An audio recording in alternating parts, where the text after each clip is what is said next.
Hi guys! Welcome back to my channel. It's Marie Fowler and welcome back again and again. So guys, ngayon lang ulit ako nakapag-video at nakagawa ng video para dito sa YouTube ko. Na-miss ko kayong lahat. And ngayon, focus tayo sa mga pagpapaganda. Kung papansin nyo, hindi ako masyado nakakapag-video. Puro skit lang ginagawa ko yun sa Facebook page ko. And kung gusto nyo agad makapanood ng kung ano man yung mga napopost ko sa Facebook ko, ito po ang Facebook page ko. Ayan. So, for today's video, dumating na. Ito siya kalaki. Oh. Tignan natin kung ano yung mga pinagbibili ni Mama Marie. Mahirap talaga sa isang babae, lalo na. Siyempre, ako, may mga insecurities talaga ako. Pero alam mo guys, niyakap ko na lang talaga yun. Tinanggap ko na ngayon nagagamot si Mama Marie, hindi ko masusuot yung mga outfit pang mga Kim K, mga ganun. Kaya, dito na lang muna tayo sa extra sexiness. OMG! Pakita ko sa inyo. Ganyan kalaki guys. Ayan o. Cheneng! So ngayon, ipapakita ko sa inyo guys kung ano yung mga pinagbibili ni Mama Marie sa Shein. Para sa mga katulad ko na extra sexy, ito yung mga tingin ko na babagay sa inyo. Taste to ni Mama Marie. Siyempre, kapag single ka, kailangan may self-care. Thank you so much, Doc Yapi, The Icon Clinic, para sa tuloy-tuloy na pagpapaganda ni Mama Marie. Okay, ano to? Ito yung una. Ito yung mga pinagbibili ko, guys. Okay. So, ito, guys. Oh. Ganito yung mga pinagbibili ni Mama Marie ngayon. Para akong, alam niyo yung baby na naka-onesie. Oo, yan. So, kapag sinuot ko yan, suot natin! Dito na agad. Uy, meron siyang suot natin agad. Diba yan? Sinuot ko pa dito sa inyo. Sa harapan ninyo. Tignan natin. Ang pinili ko kasi dito mga 1X something. Or, depende kasi yun eh. May mga sukat din sila. So, hindi kayo mahihirapan makapili. I'll be back. OMG! OMG! Ang ganda niya! I love it so much! Tuloy-tuloy na ang pagpayat si Mama Marie. Kita niyo naman guys. So, ito, kumuha ako ng mga ganitong klaseng damit na pwedeng mag-cater ng aking kaseksihan at ng balakang na pang-dokyabi lang talaga. So, iba't-ibang kulay siya. Mamaya makikita natin yun. Sabi ko, kailangan ko ng mga pang-formal. Oh, suot natin to para mainit.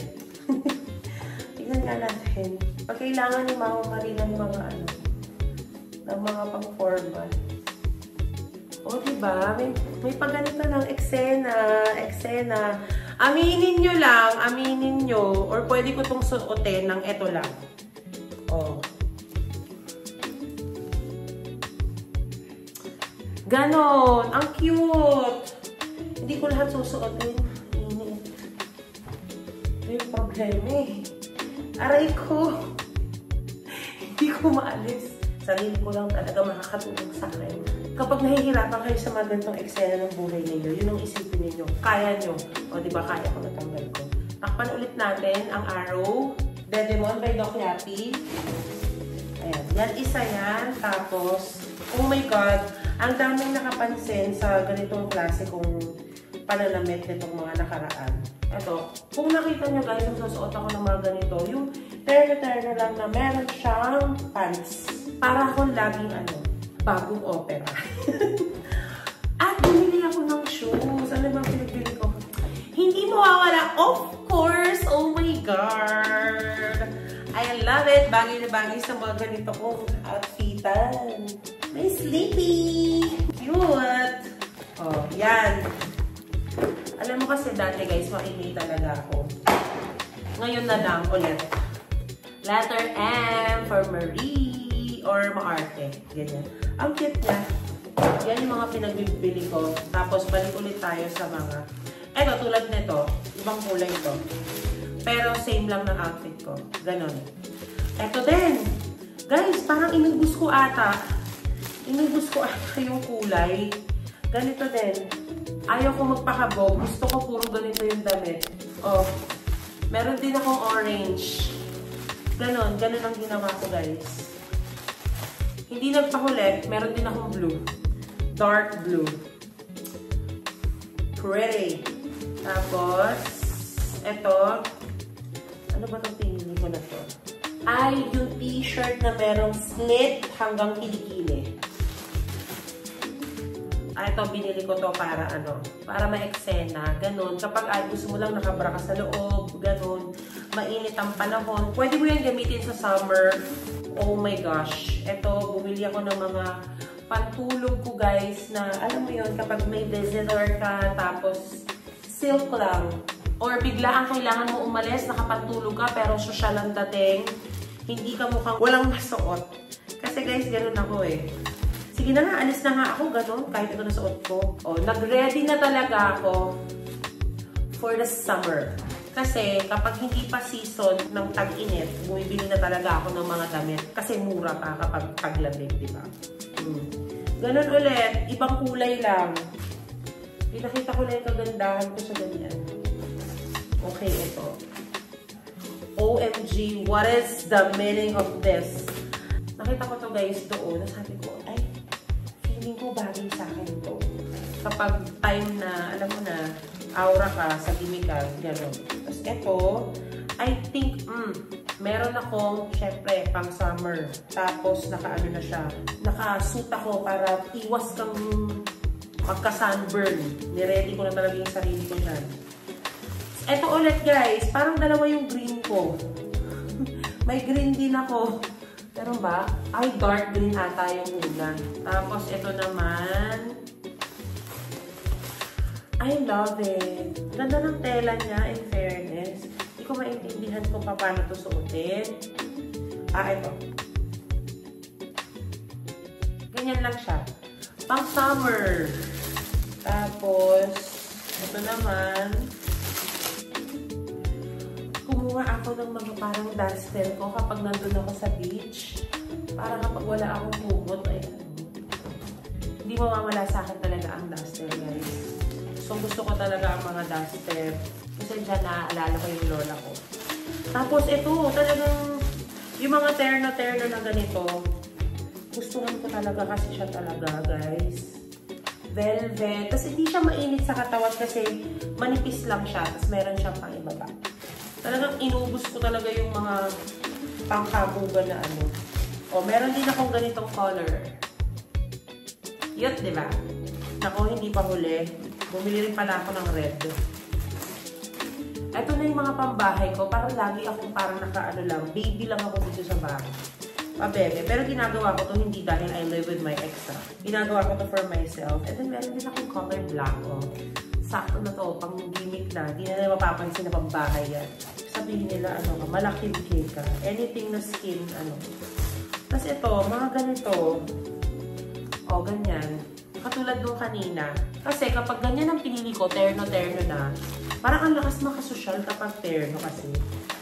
Oh my God, nagdoble ako. Dalawa ang black ko. Oh, isa pang tulog, isa pang pagsabay ko yan na magkasunod na araw na suot, isipin nila hindi ako naligo. Kaya i-alternate yan. Meron din ako mga parang formal na, alam mo na, yung lang ako, yung pa-girl, pa-sweet. Pa-sweet type. Ito naman, meron din naman ako green. Parang blue-green yung dating. May green na ba ako? Oh my gosh! Nadoble ko yung pagbili. Kulay ba sila? Pak! Magkakulay nga! Nakakainis. Ito naman, pang ulit. Alam nyo na, pang summer.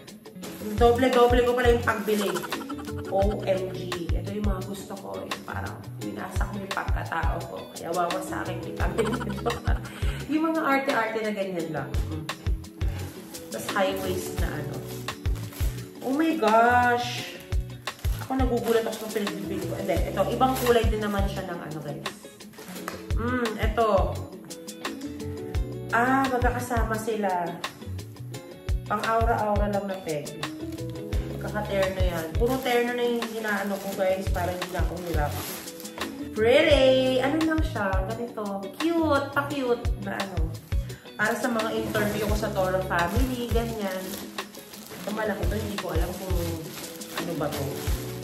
Init na ako agad dito sa suot ko. Kaya kailangan naka-aircon ako. OMG.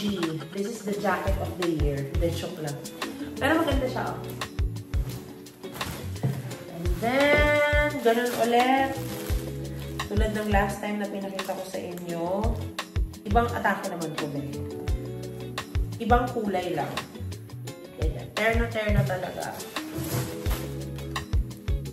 Short. Tapos merong, alam mo na, pretty na pang itaas. Dalaga ang peg. Tapos bumili rin ako ng what is the meaning of this? Pampaarte. Pag nasa beach ka, diwata ka. Ang ma-advise ko lang sa inyo girls, tandaan ninyo, susuot kayo ng mga bagay na komportable kayo. Kung komportable kayong ipakita ang singit ninyo, go ahead, ipangalandakan sa buong mundo. Walang makakapigil sa inyo, lalo na't pa-baby girls kayo. So, ito, merong pera na pang ibaba, tapos meron din siyang pang itaas. Parang hindi ko naalala in-order ko to. Ito yung masaklap na situation eh. Hayaan mo na. Okay. Oh, meron din. Pang swimming din to, guys. Pang swimming talaga. Prepare na ako sa swimming. Para hindi talaga ako magka-sunburn at napapansin ko nagkakaspots ako kasi hindi naman all the time nakakapag-SPF ako ng buong katawan. Yung face ko hindi ko nakakalimutan. Simula nung nalaman ko na yung ginagawa ng UV sa aking face. Ay, meron akong pang-anuhan. Cha-cha. Pang-cha-cha ko na pang-ino. And, pinakahuli, bibilisan talaga ako magkwento guys. No? Oh, itong color blue na may terno siyang silk. Ayaw na ayaw talaga sa akin ito. Diba? Tignan natin kung pag sinuot ko ito kasha. Kasi naiinis ako. May mga binibili kasi ako minsan na hindi kasha sa akin. Ang ending, binibigay ko kay Lamig tayo. Ay, yung isa sa mga pinakagusto kong suotin. I-try natin. It fits! O, diba? Pag gumanyan ako, para may flowers sa kamay ko. Ganun lang. Ay, bumili ako na lalagyan. Ito lang. Ito lang ako bumili. Pero ito, siguro sa second batch yun. So, ayun lang guys. I hope nagustuhan ninyo ang Shein haul ni Mama Marie.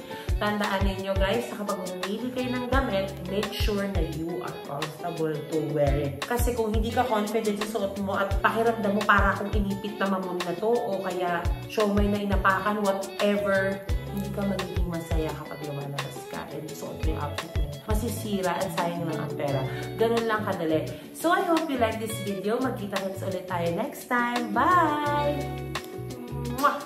Thank you sa lahat na sumusuporta sa buong Toro family, especially po sa pagsuporta po ninyo sa aming reality show. So, more of me kapag naayos ko na tong bahay at baka pag-vlog na ako, papakita ko sa inyo kung ano yung meron dito sa pagkalipat namin dito sa bahay namin.